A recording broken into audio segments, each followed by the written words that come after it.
let's talk about BYU running backs. Now, I think that LJ Martin is going to be a critical cog in this game against Utah. He's going to have to go for 100+ yards, it feels like, for BYU to win this game. But he can't take every carry because, quite frankly, you'll wear him out. It's like trying to ride a horse into the ground. It's exactly what we'd be doing to a guy like LJ Martin.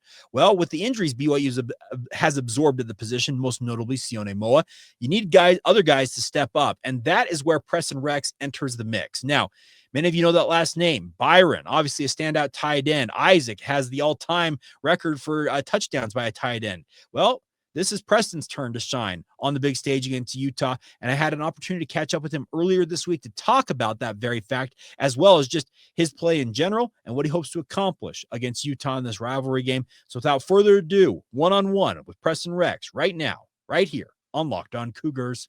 How did it feel to be back out there and playing ball? It felt great. I felt fast.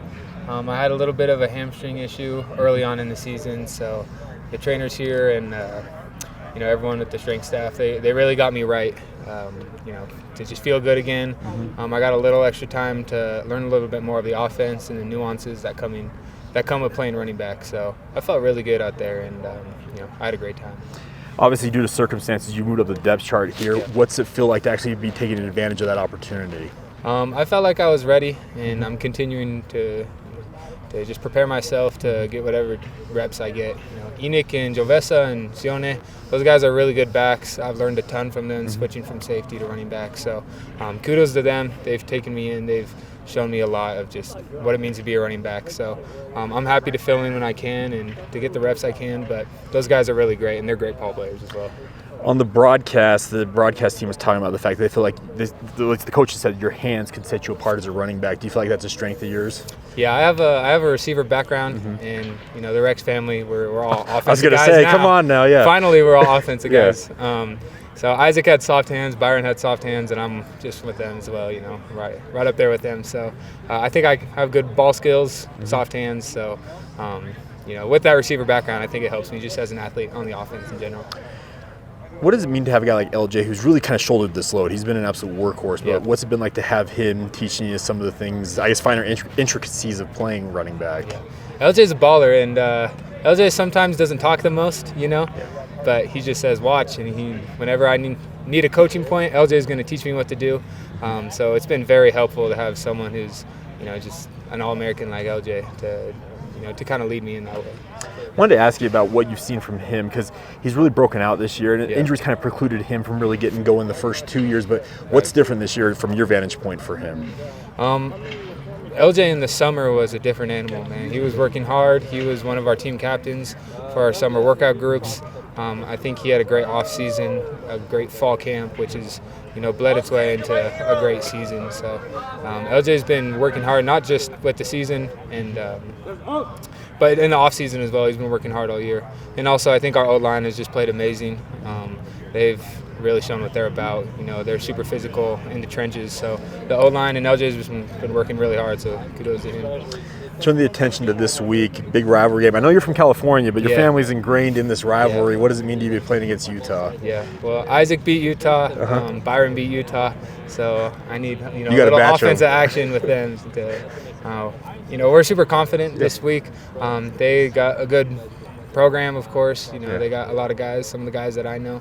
I feel like the programs are really intertwined, which makes us want to get that win even more. But we're preparing the right way, and we're ready for a showdown this Saturday, so we're excited. Do you like rivalry games?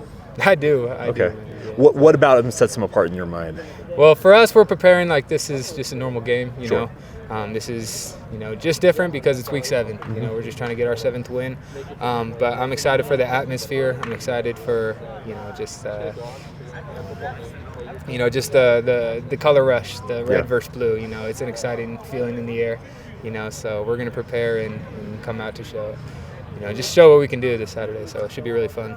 Last thing for me, can LaVell Edwards Stadium play that big of a role in the outcome in this game, in your opinion? Oh, yeah, they definitely can. We need the Rock. The Rock, if you're hearing this, get loud. I'm on kickoff, so when I run down to the Rock, I'll throw up my hands, man. Yeah. So make sure you guys are loud, and let's give them a good show for sure. Preston, thanks for the time, man. Yeah, of course. Thank you, Jake. There's Preston Rex. A big thank you to him for taking the time to join us here on the podcast. You heard him say it. Byron's got to win over Utah. Isaac's got to win over Utah. Preston, well, while he does have one because he was on the team the last time BYU won this game, if I recall, he wants nothing more. He was on the team last year when BYU went up there and won. He wants to win on his home turf against the Utah Utes. Obviously, Preston was injured last season, so he would love nothing more to actually play a key role in that win, and we'll see how it all plays out. But I think that LJ and that running back unit, if they can go for 100-plus yards at minimum, that's going to help BYU have a major opportunity to get this W. Now, guys that are going to have to slow down Utah's rushing attack include BYU's linebacking unit, in particular, Isaiah Glasker, Jack Kelly, who's expected to play in this game, and who knows how close to 100% he is with that shoulder injury, but also guys like Sialia Serra. They're going to have to absolutely fill gaps, make tackles, and ensure that they do not allow a guy like Devin Dampier to escape the pocket in this game. I fully expect that they will spy him at times with Jack Kelly. They'll try and bracket him in terms of just having the pass rush maybe not be as aggressive as it has been with BYU, and try and keep him in the pocket. And as I said, make plays with his arm. It's much easier said than done because I'm telling you, Devin Dampier, he's an elite athlete. He's an incredible football player. I've got zero qualms about saying that very thing about him. And if BYU allows him to do like Noah Fafita last week and escape the pocket, make plays with his feet, it could be a very, very long night at the office for BYU. But BYU's linebackers, they're coached well, and they know what they have to accomplish because, well, Justin Ena says that very exact thing, and we'll talk with him right now, right here on Locked On Cougars. Your linebacking core has been pretty highly touted, especially with Jack and Isaiah. How have they performed from your evaluation halfway through the season? Yeah, I think they've done a pretty good job. I love the leadership from them. I think they come out to practice every single day. We don't have prima donnas, and that's what I love about these kids. They just want to get better every single day. They ask the right questions. They're almost to the point where you're like, hey, let's sit this rep out, and they're like, no, I need these reps. And so they're a joy to coach. They're great human beings and great football players. So it's been really nice. Saw Sialia have a career day against Arizona. How nice has it seen his progression overall? It was really, really good. So the big deal with Sialia was, I just said, you got to get nasty and dirty sometimes. And as a MAC backer, if you're not having 10-plus days, 10-plus tackle days, then you're probably not doing it as right. And so for him to get 16 tackles, it was really, really clean. And again, he had the hot hand, and I kept on letting him in there, and he did a great job performing. And again, a breakout game for him, and then just being physical at the point of attack. I was really proud of him.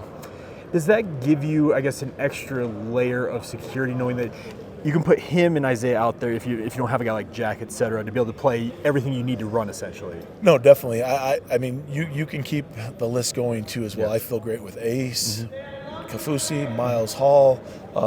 I've done a great – Max Alford's done a great job picking it up, too, as well. So we have some hungry guys in there that just want to just do the very best when their number's called. How difficult can it be, though? Because traditionally it's always been a 3-linebacker set, but with this day and age of football, it's more and more 2 linebackers out there. How do you balance making sure everybody's happy and getting playing time, essentially? Yeah, these guys, I mean, the cool thing about it is they see the film. And so when we're watching practice, they kind of see there's not really a hierarchy, but the good players make the most plays, and they're in there the most of the time. So, you're looking at Jack and Glasker for the most part, but then the rest of the crew, there's not much of a drop-off. Again, all they want to do is compete, and they're really good at just being each other's cheerleaders too. I'm hard on a lot of those guys, and then sometimes they're more the pick-me-up guy on the sideline. Say, hey, you saw what Coach was talking about, and I'm telling you, it's fun because these guys are. They're great football players, but they're great teammates and great human beings. I remember the broadcast. It's 3 or 4 broadcasts ago on ESPN. They were pointing out Isaiah Glasker and Jack because they're wearing like the cowboy collars, they got their neck rolls and whatnot. They said they're old school in that regard. Yeah. And my immediate thought was, well, if you knew they're a coach, I think it lines up. Yeah, they're again. I couldn't hold a candle to these guys. These kids are like sports cars. I was like a F-150. Okay. I could barely move. These guys are Corvettes and Lamborghinis. The way they move, the way they fly around, they're really good athletes. But like I said before, they're in the playbook, they're in the film session. They're trying to be the very best at everything they do. We want them to get even a little bit more dirty and be a little bit more violent at the point of attack. And I think it's coming, but at the same time, it is a different kind of breed of athlete these days. And these kids are, again, these guys are 4 or 5 guys that are flying around and making a lot of plays. And again, I couldn't do a lot of things these guys do. I would be me and Kalani were just talking about it. We'd be a 1 technique and a 3 technique these days. So. I know you've coached at every school in this state, including Utah. What do rivalry weeks mean for you personally? Again, for us is to go 1-0 this week, and so we really want to get that 7th win. Does it mean something? Of course it does. Utah's a great program. I love their coaches. I think they do a great job, and they promote that toughness and that attitude of just each and every down, just annihilating their opponent. And I think it's the thing that we want to do too as well, is make sure that, again, we want to make sure that we impose our will, that we do our job, that we do our 111th. It's still a football game. It's winning the rep every single down. And when you don't win it, then the next rep is a chance for you to win. Vaunted offensive line up there. I know that you guys don't necessarily go up against it every play, but what's the challenge in going against such a strong offensive front? Oh no, it's great. I mean, there's no chinks in the armor right there. It's really clean. The way they move around, they all work together well. They're very athletic. The movement that they move, we haven't seen this type of offensive lineman. So again, it's going to be doing our job, doing our 111th, making sure that we're securing our gaps when we attack downhill, that we are violent with our hat and hands, and that we're making the ball bubble or bounce. That's our number one thing we're trying to do right there. But we're also trying to make sure that we, again, are trying to establish a new line of scrimmage more in the backfield than having them get that surge and that push, which they always do. So they're a great team, great offensive line, and it's going to be a good challenge for us. Another dual threat quarterback this week. What's the biggest danger with a guy like Dampier? Yeah, he's lightning in a bottle pretty much. And so we kind of faced a guy like Noah where he can move around, and Noah is more of that passing first. I mean, Dampier is he can make plays with his feet, the way he runs around, the way he extends plays, and so he's such a dual threat. And it's one of those things where you're just trying to contain and keep him in the pocket when you can. Yeah. When he does escape, then we better have someone trying to pull him up, because if you don't, then he's going to get a lot of yards with his feet, which, I mean, he did last week. What's the biggest thing about, like, 'cause I know you've played in this game, you played in the rivalry game. What's the biggest element to actually playing in this game? What is it? Is it the crowd? Like, what is it? Like, no, it's so fun just to be around. It's really just the crowd, the atmosphere. It's everything leading up to it. I mean, we've got the big noon kickoff here too as well, so there's a lot of hype to it. It's not really buying into the hype as much. It's just doing your job, but there is a little bit more electricity in the air. All right. Well, Justin, thanks for the time. Thank you, Jay.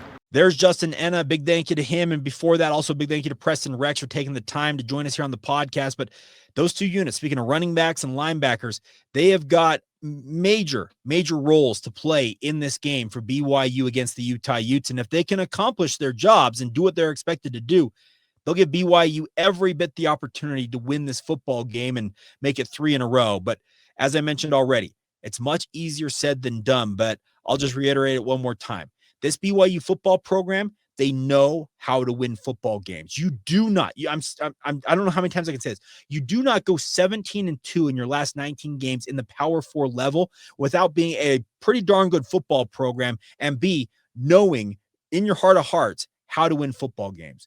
Rarely is it easy. Rarely is it just a one-way street that you're going to go down and just win that game. That doesn't happen very often at this level, but BYU, they're a winning football program. They got no thought of seeing that fall by the wayside in this game against Utah, and we'll see how it all plays out. But as always, big thank you to Justin Ena, big thank you to Preston Rex, and big thank you to BYU Athletic Communications for arranging said interviews.